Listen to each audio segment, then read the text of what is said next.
Welcome back, I'm Captain Xavier, and today I'm going to be taking a look at the new Nerf Pro blasters, namely the Sender and the Torrent, their new semi-automatic blaster and their new pump-action Springer, respectively. I'm going to be taking a look at what claims are made on the box, what's actually in the box, and then how well do those contents line up with what was claimed. I'm not going to be going into what I would have hoped they would have been, what people thought they were going to be, or anything like that. No. What's on the box? What's in the box?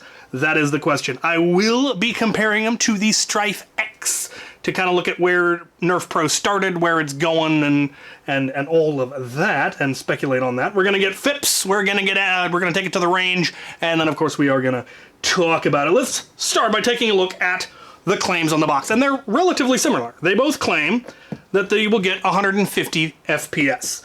Normally, Nerf blasters give range estimates, but here they're actually giving the FIPS, 150, which isn't as impressive as it was once upon a time, but it is still fairly impressive for out-of-the-box Hasbro products. So we're going to be taking a look at that. This one, of course, says it's semi-auto, comes with 30 darts. This one is pump action, comes with 15 darts, so they both come with the same number of magazines. I guess they just think you're going to fire this one more? I don't know. Does come with new darts. They don't have the old Pro darts, which I really, really liked because they were just cut down Accu fakes. These ones are still half darts, but now they're white foam with a smaller head, which is probably better, especially for a Springer. And it comes with iPro. Their big tagline is accuracy, velocity, and durability, which is a good tagline, good things to aim for, but we'll see how it actually stacks up. So, let's take a look at what's actually in the box now that we know what they're claiming. Sure enough, blasters, mag, darts, iPro. Actually kind of curious about the iPro. Let's take a look at that real quick.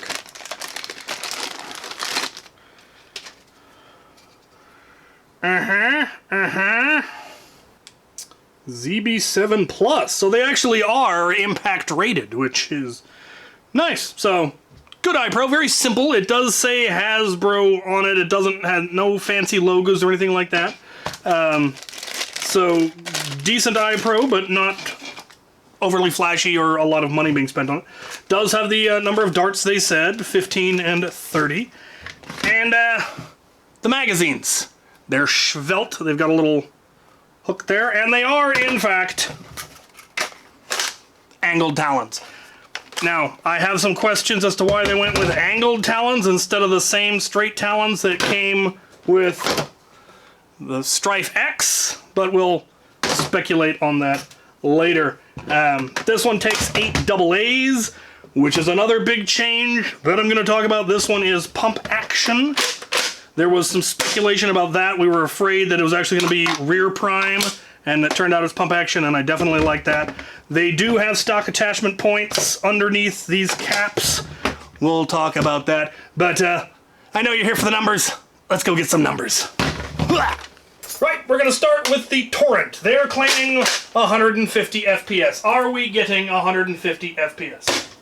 144, 142, 146, 146, 136. And the last one dipped. The rest were mid-40s, which is nice because a lot of public events cap at 150, and so getting it just under that is nice.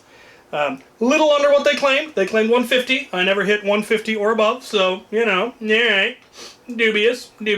Let's check out the other one. Now, I should probably have bought brand new batteries, but we'll see what these batteries are getting. 150, 154, 154, 154, 155. Well, alright then. It is, in fact, hitting just over 150 on AAs, which are not really the optimal battery for Pro blasters, obviously, but we're getting the numbers. We're actually hitting above, but not so far above that it wouldn't be allowed at Borst. It's a soft 150, a hard 160, so it'll be fine there. Let's take it to the range. Can I hit anything with them? They're getting the numbers, which they claim, more or less, but do we have the accuracy? Right, I'm here on the range. We're going to start out with the Torrent again. I've got the mag fully loaded. We got 15 shots. We got targets. Can I hit the 25? Yes. Yes, I can. I hit the 50. Yes. How about the 75? Oh, we're going to need more angle. I need less angle. I've got the range. Oh, just over it. Not quite accurate enough for that, I would think. Let's see, bottle. Can I hit a bottle? A little low. Yeah. I got one. Any rounds left? On the last shot. All right. All right. Couple of things I noticed. This being all the way up here on the top means it comes back, and I'm extremely worried about it catching beard hairs. That's interesting. Why they wouldn't cut it off a little bit further if that's necessary. I won't know unless I open it up. Interesting. Interesting. Could definitely do with rifling, and they did not design it with rifling, nor did they design it capable to easily take rifling, which is a shame. It wouldn't have been difficult to make this front barrel such that it could take worker or dart zone scar barrels. I'm sure somebody already has a 3D printed replacement that allows either for scar barrels or for... I know someone else already has a colleted for a longer barrel, which you could then put whatever you want on it. So, yeah, it's not taking us long to fix the things we don't like. I'm sure someone will come out with a pump that probably doesn't catch your beard. Almost like they had kids in mind and not bearded old men. Let's try the other one. The Sender. Bullpup, flywheel, svelte. Can I hit the 25?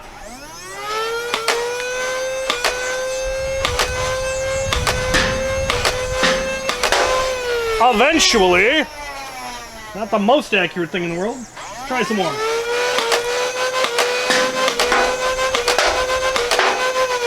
Alright, how about the 50?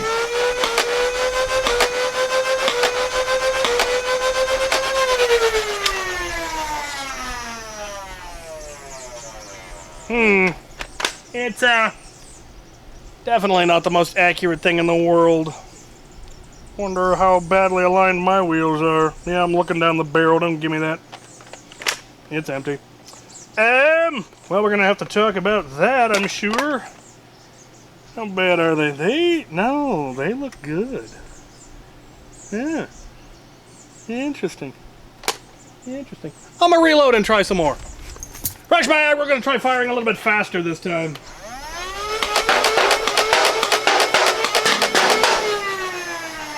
Yeah, there's some whirly birdage, there's some inaccuracy. Let's go for that 50.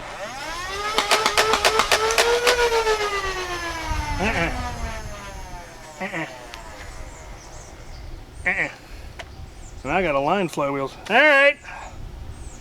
Well, let's go talk about it. Right. So, what are my thoughts on performance?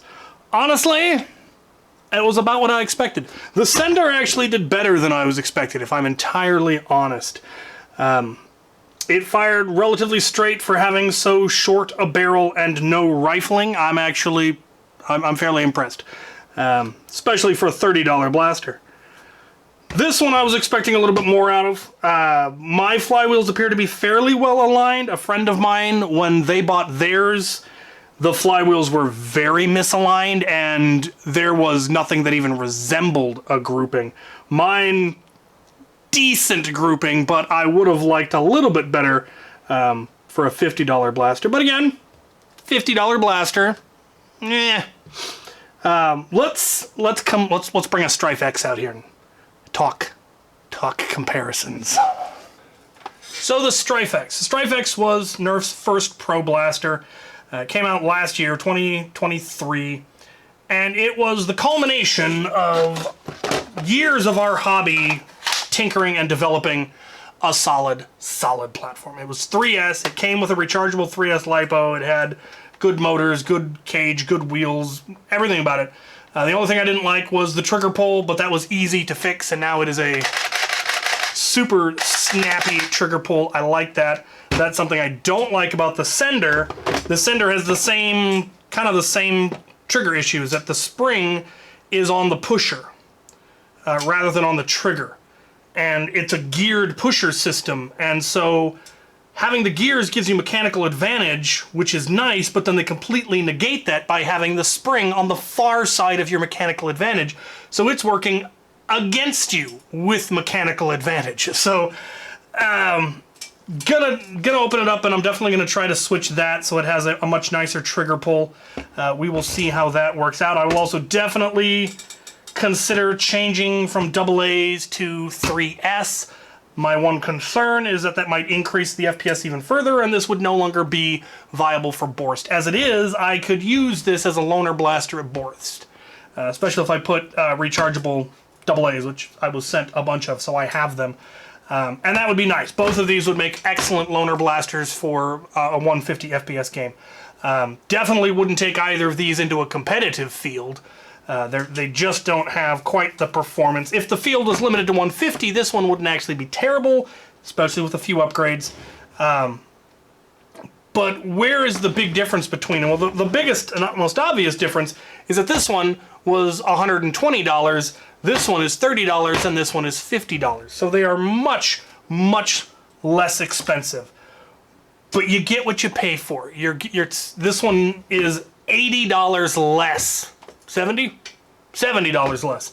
$70 less than this one. And there is, in my opinion, a $70 drop in performance. And in quality and in all. Well, the quality actually isn't bad. It's good Hasbro plastic.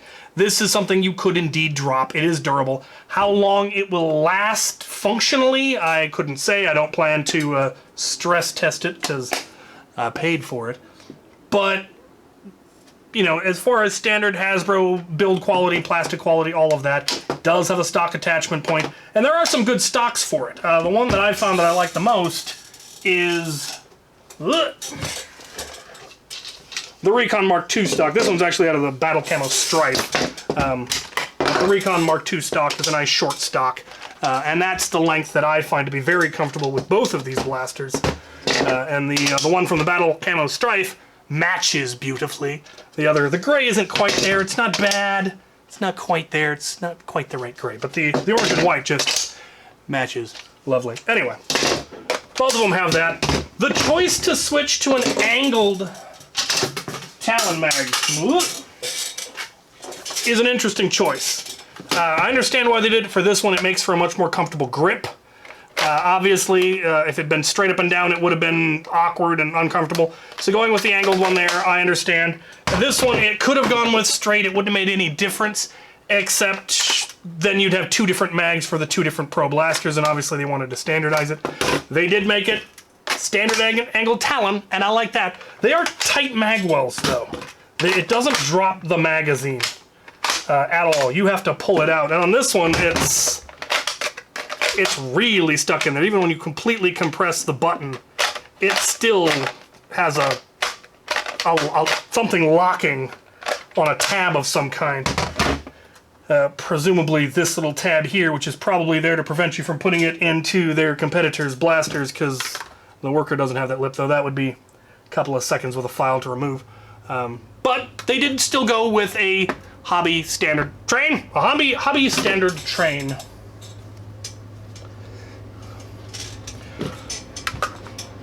A hobby standard magazine. They didn't go with a proprietary one, which does surprise me. And it's a really nice looking one, nice quality. I like the bottom that they put on here.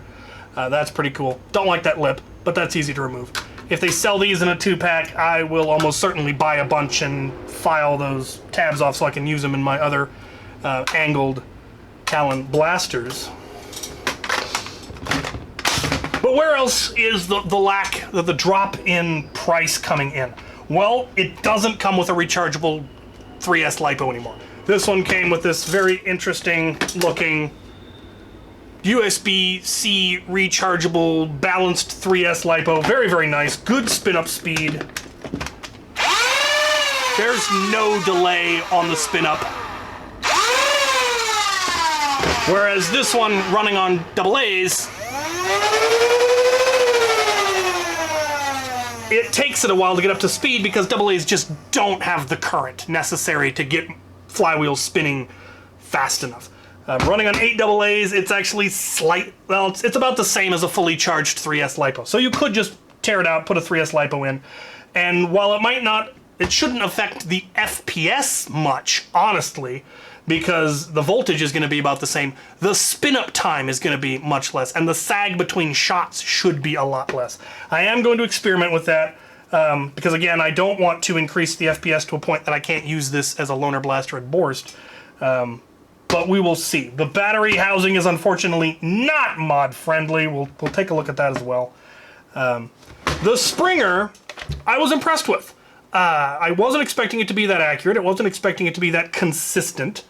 I do like that. This priming handle coming all the way back here so that it's actually hitting your face when you prime, don't like that. That is an odd design choice. I know they wanted to make it look svelte. They are very svelte. They have a very Rebel look about them, and I like that because the Rebel blasters were smooth. They also made it very easy to modify because this is just white and it's a part that doesn't appear to be connected to anything else. So repainting this to whatever color you want is going to be super easy. They did give it stock attachment points. That genuinely surprised me.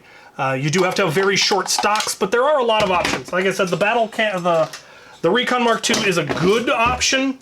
Any of the Dart Zone stocks, a lot of them are also short or even shorter, and so they're viable options. And then, of course, an unextended Raider stock is also roughly the same length. So there's lots of short stocks options that will work on these without making it absurdly long. Or if you just really like a super tucked in CQB feel, the natural stocks do allow for that, and some people like that in their competitive blasters. They like being super tucked in so they're not extended out from cover. I understand why they chose to make very short blasters. So yeah, definitely gonna look into the replacement colleted barrel and see what kind of performance does that get. I might have to get another set of them and mod a second set and then put one set into my loner bin, just because they're decent loner blasters and they're good, they're almost certainly solid quality. Oh, hello, madam. Hello. So yeah, the battery. The battery is probably the biggest reason why this one is so much cheaper than this one, but is also a large reason of why this one doesn't perform as well as the Strife X. That was the chief complaint. The biggest complaint that people have about the Strife X is they felt it was too expensive, which I still disagree with. $120 for a well-built 3S Strife with the battery is not a bad price in my opinion. If you tried to commission someone to get you one of these and it came with the battery and the charger, you would be very hard pressed to be able to get one for less than $120. So I still maintain that this was a good blaster, not necessarily for our hobby because we already have LiPos, we already have chargers, we would rather use those, but they weren't meant for us. But for the target audience, I do still believe that this was a good deal. This one, I don't know. The performance is lackluster enough that I'm wondering if $50 is too much for this. Running on AA's is just a bad choice, but I know that's something they had to do to get that price point down. We complained so loudly that this was too expensive, too expensive, too expensive, so they gave us a $50 blaster. But you can't expect as much out of a $50 blaster as you can out of a $120 blaster. It just isn't reasonable. The costs come at a price of something. Something has to drop, and unfortunately it's going to be performance. They're not going to make it out of a cheaper plastic. They're not going to make it out of inferior materials, so the materials cost is still there. And so you're looking at things like maybe they're cheaper motors. Obviously there doesn't have the rechargeable LiPo. This is a complex device. This has a balanced charger built into it. That's expensive. You have a charger and a battery put together. Is that an $80 item? No, probably not. Battery and charger you can get for less than that. But there are other things that they've clearly cut. Another big one is quality control, unfortunately. You saw the accuracy of mine. My friends, theirs was considerably worse. Their flywheels were decidedly misaligned. One of them, they were not lined up, and their performance was just absolutely all over the place. unusably so. Mine wasn't that bad, but it's still not great, and I've heard of other people having similar problems. I've also heard of people having issues with the Torrent tearing up their darts. Now, I haven't actually taken a look at my darts to see if I had any of those telltale cuts. All kinds of darts in this pocket. Ugh.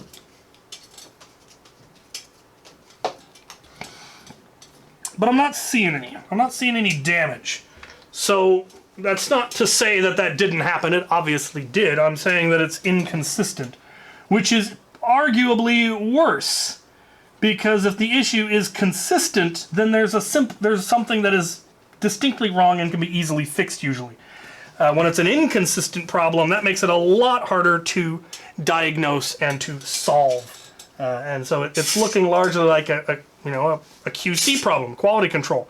They're not getting assembled right. The parts aren't getting molded right. There's something that's causing that problem in some people's blasters and not others. Obviously, the flywheel alignment is a big issue. That was an issue with the Omnia when it first came out. What processor they're using to put the wheels on the motors, and why isn't it putting them on in a regular and accurate manner? These are issues. Now, like I said, there are already upgrade kits to put better barrels and to be able to then put rifling on these. I don't know what kind of improvement they're getting in performance, but again, I like that this one is hitting that 150 mark, just under 150, so it's legit at public events, and I can just toss this in the loaner bin as is and lend it out to people. And the performance wasn't bad. I was hitting the 50. I can hit the pie pan at 50 feet. That's perfectly good for something like Fort Borst. Not really good enough for competition because I wasn't able to hit the 75. Had some trouble hitting smaller targets, but for a public event, it's perfectly fine. The sad thing is that their pro line is good for the hobby's public-facing, kid-friendly event. This one would have been good for competition. I've seen people run it in competition and do it well. This one, I would hesitate to give this to someone at Borst because there's a good chance they're not going to hit anything and they're going to be annoyed by it. And I'm not sure what it's going to take to fix this. This one I'm going to tinker with, and we're going to see where that gets me. I will probably get a second one of these and tinker with it because of how cheap they are. Get the front end and put a different barrel on it and all of that and see where that gets me. So, all right, I feel I have blathered more than enough. I have rambled plenty. It's interesting. It's definitely, in my opinion, a major step down from their first foray into Pro. But for the price points, I don't think they're... Well, the Torrent I don't think is that bad. The Sender, there are better options, is what I'm going to say. It's definitely an interesting line. I know they wanted to be able to put them in stores. I don't think the Strife X was ever available on store shelves. I could be wrong about that. Feel free to correct me if I'm wrong.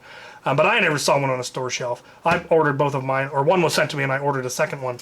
These ones are available at Walmart or Target. I think I got them at Target. They might be available. No, they're also available at Walmart. I've seen them at Walmart, or I've seen them at Target, and I'm pretty sure I ordered mine from Walmart. So they're both locations. And they're priced accordingly. And the performance kind of reflects that drop in price. Which is tragic, because we've seen that, no, you can get better performance at low prices, so what are you doing, Hasbro? What are you doing? Anyway, there are my thoughts. I will definitely be testing these more. They will be used at Borst and so forth. I'm sure people are already coming up with this. Probably already, if there isn't already, there will be a replacement cage, and we can put our own motors and wheels and get better performance out of this. It's a great shell. That's the thing, is that it is a symmetrical shell, it is a svelte shell. This will easily fit a large lipo once you do a lot of work to it, but the hobby is going to make it work. Out of the box, not great, especially not for the hobby. Outside the hobby, maybe not so bad. But in our part of the hobby, this one definitely leaves some stuff to be desired, but I feel there is great potential in both of these within our hobby. They have again created something we can use. For a while there, they were making stuff that what are we going to do with this? We can't improve this. These I think we can do stuff with, so I'm looking forward to that. All right, now I've blathered enough. Thank you for watching. Where's my screwdriver?